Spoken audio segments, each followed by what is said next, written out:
সবাইকে ম্যাথ মাস্তি ম্যাথ চ্যানেলের পক্ষ থেকে জানাই আন্তরিক শুভেচ্ছা। আমরা খুব আনন্দের সাথে জানাচ্ছি যে এই চ্যানেল ত্রিপুরা ট্যাট 1 এবং ট্যাট 2 অঙ্কের উপর ফ্রি কোর্স এবং পেইড কোর্সের লিঙ্ক ভিডিওর ডেসক্রিপশনে দিয়ে দিয়েছি। তোমরা তোমাদের সুবিধা মতো লিঙ্ক সিলেক্ট করে স্টাডি করতে পারো। আজকের এই ভিডিওতে ত্রিপুরা ট্যাট 1 অঙ্কের উপর 5টি খুব ইম্পর্টেন্ট প্রশ্নের সমাধান তোমাদের সামনে তুলে ধরছি। 5টি টি শার্ট কিনলে তার সঙ্গে 2টি টি শার্ট ফ্রি দেওয়া হয়, তবে প্রতিটি টি শার্টের উপর কার্যকরী ডিসকাউন্ট কত হবে? আমরা আজকাল শপিং মলে যখন যাই buy 1 get 1 free, buy 2 get 1 free এই ধরনের থাকে, ঠিক আছে না? তো এই যে বিজনেসগুলি যখন তারা এই বিজনেসগুলি করে তখন তারা অবশ্যই আগেই ক্যালকুলেট করে রাখে যে আমি কত পার্সেন্ট ডিসকাউন্ট দিতে যাচ্ছি, কত পার্সেন্ট একটা শার্টের উপর ডিসকাউন্ট দিতে যাচ্ছি। এটা কিন্তু শপিং মল, যে শপিং মলগুলিতে যায় যে বিজনেস তারা আগেই ক্যালকুলেট করে রাখে এটা আমি এত পার্সেন্ট ডিসকাউন্ট দিয়ে বিক্রি করতে যাচ্ছি। তো এই ডিসকাউন্টটা না দিয়ে তারা ফ্রি শব্দটা ব্যবহার করলো যাতে আমরা কাস্টমার অ্যাট্রাক্ট হয়, ঠিক আছে? ফ্রি ডিসকাউন্ট না দিয়ে তারা বললো যে 5টা কিনলে 3টা ফ্রি, 2টো কিনলে 1টা ফ্রি। এই যে ব্যাপারগুলি আমাদের অ্যাট্রাকশন বাড়ানোর জন্য ডিসকাউন্টটাকে কী করলো, বিজনেসের ভাষায় ফ্রিতে কনভার্ট করলো। এইবার আমাদের এই জায়গাটাকে ভাঙার জন্য প্রশ্নটাকে বললো 5টি টি শার্ট কিনলে তার সঙ্গে 2টি টি শার্ট ফ্রি দেওয়া হয়, প্রতিটি টি শার্টের উপর কার্যকরী ডিসকাউন্ট কত ছিল, প্রত্যেকটার উপর কত ডিসকাউন্ট সে রেখেছে এটা বের করতে বলছে। আচ্ছা,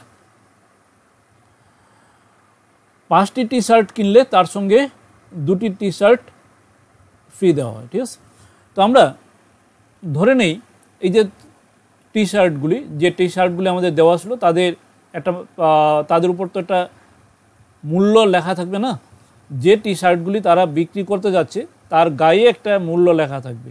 এটা আমরা জানি না কত, আমরা ধরে নিলাম এটাকে, যেহেতু আমরা যেগুলি জানি না আমরা 100 ধরি, এটাকে আমরা মার্কেট প্রাইস ধরে রাখলাম 100 ইউনিট। ওকে, এবার সে কয়টা টি শার্ট কিনলো? 5টা। তাহলে 5টা টি শার্টের মার্কেট প্রাইস কত দাঁড়াবে? 500 ইউনিট। এইবার আমাদের বলছে ডিসকাউন্ট বের করতে বলছে। ডিসকাউন্ট হচ্ছে মার্কেট প্রাইস আর সেলিং প্রাইসের মধ্যে যে ডিফারেন্সটা। ডিসকাউন্টটা আমরা কি জানি? ডিসকাউন্ট মানে হচ্ছে market price minus selling price, ঠিক আছে? তো market price minus selling price, এটা হচ্ছে ডিসকাউন্ট। ডিসকাউন্ট পার্সেন্ট মানে হচ্ছে এটার উপর পার্সেন্টেজ বের করা। তার মানে আমার মার্কেট প্রাইস লাগবে, সেলিং প্রাইস লাগবে। এবার আমরা 5টা টি শার্ট কিনলাম, ঠিক আছে? 5টা টি শার্ট কিনলাম, তাকে আমার দোকানদারকে কত টাকা দিতে হলো? 500 টাকা দিতে হলো। এইবার 5টা যখন কিনলাম দোকানদার আমাকে কী করলো? 5টার সাথে প্লাস 2টো ফ্রি দিয়ে দিল। তা আমি কয়টা শার্ট পেলাম? কয়টা শার্ট আমার হাতে চলে এলো? আমার হাতে চলে এলো 5 + 2, 7টা শার্ট চলে এলো, 7। এই 7টা শার্ট সে কী করলো? সেলিং প্রাইস সে কত দিয়ে আমাকে সেল করলো? 500 টাকা দিয়ে।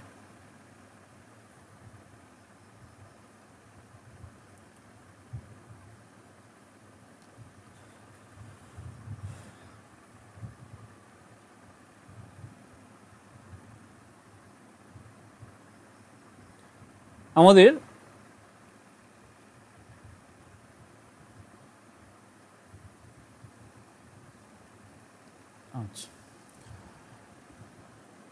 আচ্ছা এইবার এখানে দেখো তো আমরা মার্কেট প্রাইস ধরে নিয়েছিলাম 100 ইউনিট। 5টা সে কিনলো, 5টার জন্য তাকে দিতে হলো 500 টাকা, ঠিক আছে? তো 5টা যখন কিনলো তার সাথে কি করা হলো? 5টা প্লাস 2টা কয়টা দিয়ে এলো? 60টা দেওয়া হলো। 60টা কত টাকা? 60টা শার্ট তাকে দেওয়া হলো। 5টার সাথে তুমি 2টা ফ্রি নিয়ে যাও। তাহলে 2টো ফ্রি নিলে সে কয়টা শার্ট নিয়ে এলো? 60টা শার্ট নিয়ে এলো। 60টা শার্টের বিক্রয় মূল্য কত দাঁড়ালো? মানে বিক্রয় মূল্য বলতে দোকানদার কত টাকায় বিক্রি করলো? 500 টাকায় বিক্রি করলো। কিন্তু এই যে 60টা শার্টের মার্কেট প্রাইস ছিল কত? 60টা শার্টের মার্কেট প্রাইস মানে ধার্য মূল্য, একটা শার্টের মার্কেট প্রাইস হচ্ছে 100 টাকা লেখা ছিল, তাহলে 60টা শার্টের মার্কেট প্রাইস আসবে 7 × 100 = 700 টাকা। এবার 700 টাকা মার্কেট প্রাইস ছিল, দোকানদার এটাকে 500 টাকায় বিক্রি করে দিল ফি দেখিয়ে, ঠিক আছে। তার মানে আমার ডিসকাউন্ট আমরা পেয়ে গেলাম 700 টাকা লেখা ছিল টোটাল, আমি পেয়ে গেলাম 500 টাকায়। তার মানে আমার ডিসকাউন্ট হয়ে গেল 700 মাইনাস 500 দিস ইকুয়াল টু 200 টাকা। ক্লিয়ার কিনা দেখো, এতটুকু জায়গা যদি ক্লিয়ার হয় তারপর আমি পরের জায়গাতে যাব। বলছে যে 5টা টি শার্ট কিনলে তুমি তার সঙ্গে তোমাকে 2টো টি শার্ট ফি দেবে, ঠিক আছে। আমি 5টা টি শার্ট কিনলাম কত টাকা দিয়ে? 500 টাকা দিয়ে। কেন 500 টাকা দিয়ে কিনলাম? আমরা ধরলাম এক একটা টি শার্টের মূল্য হচ্ছে 100 টাকা বা ইউনিট যেটাই হোক, 100 টাকা আমরা মার্কেট প্রাইস ধরলাম। তাহলে মার্কেট প্রাইস মানে হচ্ছে তোমার জিনিসটার গায়ে যত টাকা লেখা আছে এই টাকা দিয়ে তো তুমি কিনবে। এবার এই টাকা দিয়ে যদি তুমি 5টা কিনো, দোকানদার ডিসকাউন্টটাকে ঘুরিয়ে আমাদেরকে অ্যাট্রাকশন বাড়ানোর জন্য কী করলো, 5টার সাথে তোমার 2টা ফ্রি। তো 5টা কিনলে তুমি 500 টাকা দিয়ে, 5টার সাথে 2টা কিনলে তোমার টোটাল 60টা তুমি নিয়ে এলে। 60টা টি শার্ট নিয়ে এলে কত টাকা দিয়ে নিয়ে এলে? 500 টাকা দিয়ে। 60টা টি শার্ট আমি আনলাম 500 টাকা দিয়ে। তার মানে 60টা টি শার্ট দোকানদার আমাকে কত টাকা দিয়ে বিক্রি করলো? 500 টাকা দিয়ে। এইবার প্রত্যেকটা টি শার্টের গায়ে 100 টাকা করে ধার্য মূল্য লেখা ছিল, তো 60টা টি শার্টের ধার্য মূল্য কত হলো? 7 × 100, 700। এই ফিটাকে যখন আমি ডিসকাউন্টের ভাষায় যাব, তো আমি কত টাকা ডিসকাউন্ট পেলাম? 200 ডিসকাউন্ট পেলাম। তো এবার শতকরা ডিসকাউন্ট কত দাঁড়ালো?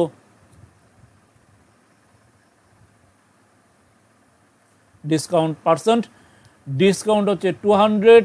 কত টাকার উপর ডিসকাউন্ট পেলাম আমরা?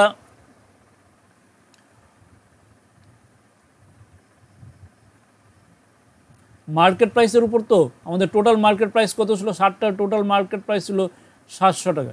মনে রাখবে ডিসকাউন্ট দেওয়া হয় মার্কেট প্রাইসের উপর, তো ডিসকাউন্ট হচ্ছে 700 × 100%।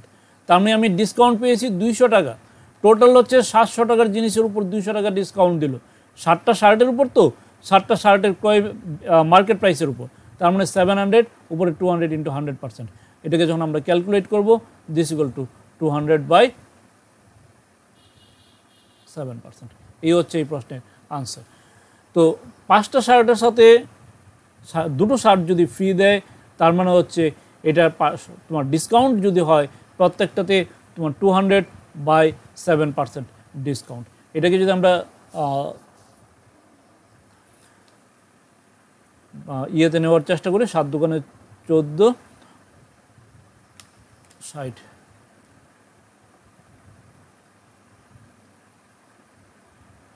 60 না, 7 8 56, 28 সমস্ত 7/4 আসবে খুব সম্ভবত। 28 সমস্ত 7/4 এত পার্সেন্ট ডিসকাউন্ট। তোমার এটাকে যদি ঘুরিয়ে বিক্রি করতো তাহলে বলতো যে মানে প্রতিটা শার্টের উপর 28 সমস্ত 7/4% ডিসকাউন্ট দেওয়া, অথবা 5টা টি শার্টের সাথে 2টো টি শার্ট ফ্রি দেওয়া, সেম। পরের প্রশ্ন বলছে 772 টাকা কি 1:2 1/2 2/3 3/4 অনুপাতে ভাগ করলে প্রথম অংশটি কত হবে? 782কে 1/2 2/3 3/4 অনুপাতে ভাগ করলে প্রথম অংশটি কত হবে? যদি তোমরা আমার আগে উত্তর বের করতে পারো তাহলে অবশ্যই এই প্রশ্নের উত্তর দেবে।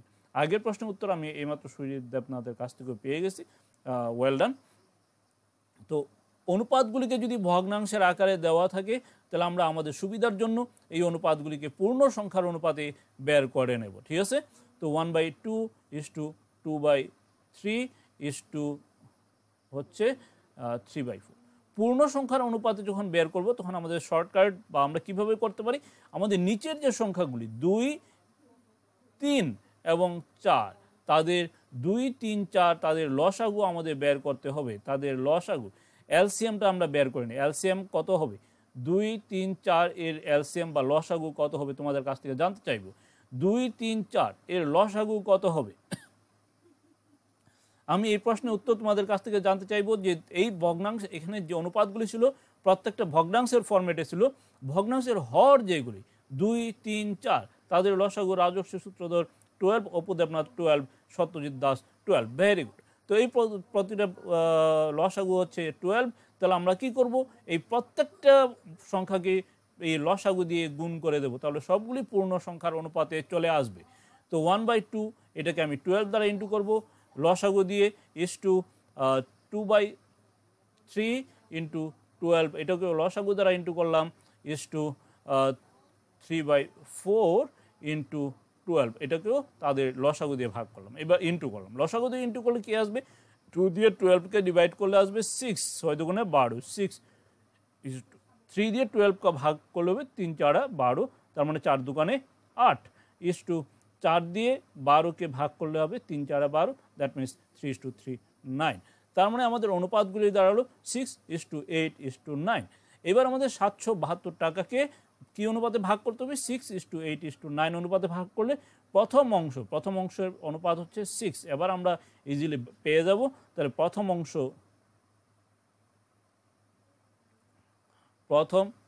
অংশটি কত হবে, 782 টাকাকে ভাগ করতে হবে এই অনুপাতে। তার মানে আমার প্রথম অংশের জন্য উপরে থাকবে প্রথম অংশের অনুপাত 6 আর নিচে থাকবে এই অনুপাতগুলির যোগফল 6 + 8 + 9। ওকে, এবার আমরা এটাকে ক্যালকুলেট করে নিই। ক্যালকুলেট করলে পরে আমরা রেজাল্ট পেয়ে যাব। This equal to 782 into 6 by এটা হবে 8 আর 6 হবে 14, 14 আর 9 হবে 23। এবার 23 দিয়ে 782কে আমরা যদি ভাগ করি, 782 এটাকে 23 দ্বারা ভাগ করলে কত হবে, আমাকে একটু রেজাল্টটা বলবে। 23 দিয়ে আমরা ভাগ করব 782কে 23 দিয়ে ভাগ করতে হবে। 782কে যদি আমরা 23 দ্বারা ভাগ করি, তার মানে আমরা পেয়ে যাচ্ছি 204। উপদেবনাথ, তোমার কাছ থেকে আমি আনসার 782কে যদি আমরা 23 দ্বারা ডিভাইড করি তাহলে পাবো 34। হ্যাঁ, 34কে যখন আমরা 6 দিয়ে ইন্টু করব তাহলে হবে 204। তাহলে প্রথম অংশটি হবে 204। এই হচ্ছে আমাদের এই প্রশ্নের আনসার। নাম্বার 3, একটি বর্গক্ষেত্রের কর্ণের দৈর্ঘ্য 8√2 সেন্টিমিটার। কর্ণের দৈর্ঘ্য বলছে 8√2 সেন্টিমিটার হলে তার ক্ষেত্রফল কত হবে। এখান থেকে এটা বর্গক্ষেত্রের কর্ণের দৈর্ঘ্য দেওয়া, এখান থেকে আমাদের বলছে ক্ষেত্রফল বের করতে হবে। যদি কেউ এই প্রশ্নের উত্তর বের করে নিতে পারো আমার আগে, আমি ক্যালকুলেট করার আগে যদি এই প্রশ্নের উত্তর কেউ সলভ করে নিতে পারো, তাহলে অবশ্যই আমাকে ইনফর্ম করবে কমেন্ট বক্সের মাধ্যমে। লাইভ চ্যাট যেটা চলছে, চ্যাট বক্সের মাধ্যমে অবশ্যই ইনফর্ম করবে। তো বর্গক্ষেত্রের কর্ণের দৈর্ঘ্য, এখান থেকে ক্ষেত্রফল বের করতে হবে। আমাদের ক্ষেত্রফলের সূত্র কি, ক্ষেত্রফলের সূত্র হচ্ছে বাহু স্কোয়ার। আর কর্ণের দৈর্ঘ্য হচ্ছে আমাদের 8√2। আমরা কি জানি, বর্গক্ষেত্রের কর্ণের ফর্মুলা আমরা এই পর্যন্ত 2বার অ্যাপ্লাই করেছি। কর্ণ মানে ছিল বাহু √2। বাহু √2 হচ্ছে কর্ণ। তার মানে আমরা লিখতে পারি যে বাহু ইন্টু √2 ইকুয়াল টু কর্ণ। কর্ণর দৈর্ঘ্য কত দেওয়া, 8√2। 8√2, তো 2 দিয়ে থেকে 8√2 ক্যান্সেল হয়ে যাবে। আর বাহু আমরা কত লিখতে পারি, 8 সেন্টিমিটার বা 8 সেমি। এবার বলছে তার ক্ষেত্রফল কত হবে। বর্গক্ষেত্রের ক্ষেত্রফলের সূত্র হচ্ছে, বর্গক্ষেত্রের ক্ষেত্রফলের ফর্মুলা হচ্ছে বাহু স্কোয়ার। বর্গক্ষেত্রের ক্ষেত্রফলের সূত্র হচ্ছে বাহু স্কোয়ার। বিশ্বজিৎ নম, অপু দেবনাথ, অনুতমা দেবনাথ, তোমাদের কাছ থেকে আমি আনসার অলরেডি পেয়ে গেছি, ভেরি গুড। তো বাহু স্কোয়ার, বাহু হচ্ছে 8, তার স্কোয়ার সেন্টিমিটার, ক্ষেত্রফলে একক আসবে বর্গ সেমি, বর্গ সেমি। দ্যাট মিনস 8 স্কোয়ার হচ্ছে 64 বর্গ সেমি। এই প্রশ্নের আনসার হবে 64 বর্গ সেমি। আমি 61 + 4^62 + 4^63 সংখ্যাটি কত দ্বারা বিভাজ্য হবে। Option A 3, option B 11, option C 13, option D 17। তো এই ক্ষেত্রে দেখো আমরা কি করব, 4^61 + 4^62 + 4^63। এখান থেকে আমরা সবটার থেকে 4^61 কমন নিতে পারি। 4^61 যদি কমন হয়, এখান থেকে 1 থাকবে। এখান থেকে 4^62 ছিল, ঠিক আছে। তার মানে 62টা 4 ছিল, এর মধ্যে আমি 4^61 কমন নিলাম, 61 সংখ্যক 4 নিয়ে এলাম, তারপরে থাকবে আরও একটা 4 থাকবে। এখানে হচ্ছে 4^63 সংখ্যক 4 ছিল, আমি 61টা কমন নিয়ে নিলাম, তাহলে 63 থেকে 61 চলে গেল, তার মানে আরও দুটো 4 থাকবে, তার মানে 4 স্কোয়ার থাকবে। এই জায়গাগুলি কমন আমরা এইভাবে নেই। 4 টু দি পাওয়ার 61 তো, তার মানে 4 টু দি পাওয়ার 61 সবটা কমন গেল 1, 4 টু দি পাওয়ার 62, 62 থেকে 61 কমন গেল, তার মানে 1 4 থাকবে। আর 4 টু দি পাওয়ার 63, 63 সংখ্যক 4 ছিল, তার থেকে একটা 4 61 সংখ্যক 4 কমন গেল, তার মানে থাকবে আরো দুটো 4, 4 স্কোয়ার। এবার এটাকে যদি আমরা সিম্পলিফাই করি তো 4 to the power 61 into 4 square হচ্ছে 16 প্লাস 4 20 ইন্টু 1 হচ্ছে 21, তাহলে 4 টু দি পাওয়ার 61 ইন্টু 21 পেয়ে গেলাম। এবার এই 21টা কোন সংখ্যা দ্বারা বিভাজ্য এগুলির মধ্যে? 3 না 11 না 13 না 17? তার মানে 21টা হচ্ছে আমাদের 3 দ্বারা বিভাজ্য, তাহলে 21 3 দ্বারা বিভাজ্য মানে এই সবটা সংখ্যা অবশ্যই 21 দ্বারা বিভাজ্য হবে। এই হচ্ছে এই প্রশ্নের আনসার। বলছে ঊর্ধ্বক্রমে সাজানো, ঊর্ধ্বক্রমে সাজানো 8 9 6 12 17 x plus 2 x plus 4 30 31 34 39 তথ্যের মধ্যমা যদি 24 হয় তবে x এর মান কত হবে? এই হচ্ছে এই প্রশ্নটা।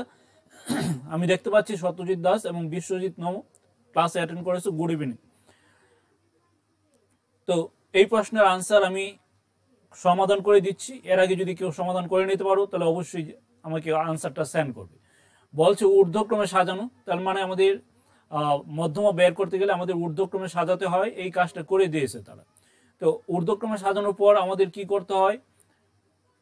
n+1/2 বের করতে হয়, তাই না? n+1/2। তো এখানে nটা কত? n হচ্ছে 1, নাম্বার অফ টার্মস 1 2 3 4 5 6 7 8 9 10, nটা হচ্ছে 10, 10 plus 1 divided by 2 হচ্ছে n+1/2, that's equal to 11/2, that's equal to হচ্ছে 5.5। তার মানে আমাদের মধ্যমা চলে আসবে 5th টার্ম প্লাস 5th টার্মের পরের টার্ম হচ্ছে 6th টার্ম, তার মানে 5th term plus 6th term divided by 2। তো আমাদের প্রশ্নে মধ্যমা কত দেওয়া? মধ্যমান দেওয়া হলো 24, তার মানে আমরা 24 মধ্যমান, আমি আর লিখলাম না, মধ্যমা হচ্ছে 24, 24 ইকুয়াল টু 5th টার্ম মানে পঞ্চম পদ, 5th term plus 6th term, 6th term divided by 2। তো এই যে সাজানো অংশটা, এটার মধ্যে আমাদের 5th term plus 6th term, তো মধ্যমা বলছে আমাদের 5th term plus 6th term divided by 2। তো 5th টার্ম হচ্ছে কত আমাদের এখানে? 1 2 3 4 5, 5th টার্ম হচ্ছে x plus 2, x plus 2 plus 6th term, 6th term হচ্ছে x plus 2 পরের টার্ম হচ্ছে x plus 4, x plus 4 divided by 2। এই হচ্ছে কোয়েকশনটা। প্রসঞ্জিৎ রুদ্রপাল, তোমার কাছ থেকে আমি আনসার পেয়ে গেছি 21। আমরা দেখে নেব আমাদের রেজাল্টের সাথে তোমার রেজাল্টটা সেম আছে কিনা। তো আমাদের 24 ইকুয়াল টু আমরা পেয়ে যাব এখান থেকে 2x প্লাস চলে আসবে 4 প্লাস 2 হচ্ছে 6 ডিভাইডেড বাই 2, আর 24 ইকুয়াল টু আমরা উপরের থেকে 2 কমন নিতে পারি, x প্লাস 3 ডিভাইডেড বাই 2, তার মানে আমাদের x প্লাস 3 ক্যান্সেল হয়ে যাবে, আর আমরা লিখতে পারি x প্লাস 3 ইকুয়াল টু 24 আর x equal to 24 minus 3, that's equal to হচ্ছে 21। তার মানে আমাদের এই প্রশ্নে x এর মানটা আসবে 21। বিশ্বজিৎ নম, তোমার কাছ থেকে এই প্রশ্নের উত্তর আমি পেয়ে গেছি, ওয়েল ডান। আমি আরেকবার বলছি, আমাদের প্রশ্নটা বলছিল কোয়েকশন নাম্বার 26 কতগুলি মান, মানের ঊর্ধ্বক্রমে সাজানো, তাহলে আমাদের মধ্যমা বের করতে গেলে প্রথমে ঊর্ধ্বক্রমে সাজাতে হয়, এই কাজটা তারা করে দিয়েছে। তারপর বলছে মধ্যমা 24, তো মধ্যমা বের করার জন্য আমরা n+1/2 বের করতে হয়, n+1/2 পেয়ে গেলাম 5.5, 5.5 মানে হচ্ছে আমাদের মধ্যমা দাঁড়াবে 5th টার্ম প্লাস 5th টার্মের নেক্সট টার্ম হচ্ছে 6th টার্ম মানে পরের পদ, তার মানে 5th term plus 6th term divided by 2, এটা হচ্ছে মধ্যমা। এই মধ্যমাটা আমাদের দেওয়া 24, তো আমাদের 5th টার্ম দেখা গেল x প্লাস 2 আর 6th টার্ম দেখা গেল x প্লাস 4, তো এই দুটো মান বসিয়ে দেওয়া হলো, তারপর আমরা ক্যালকুলেট করলাম, ক্যালকুলেট করার পর আমরা দেখে গেলাম যে x এর মান পেয়ে গেছে 21। এই হচ্ছে এই প্রশ্নের আনসার।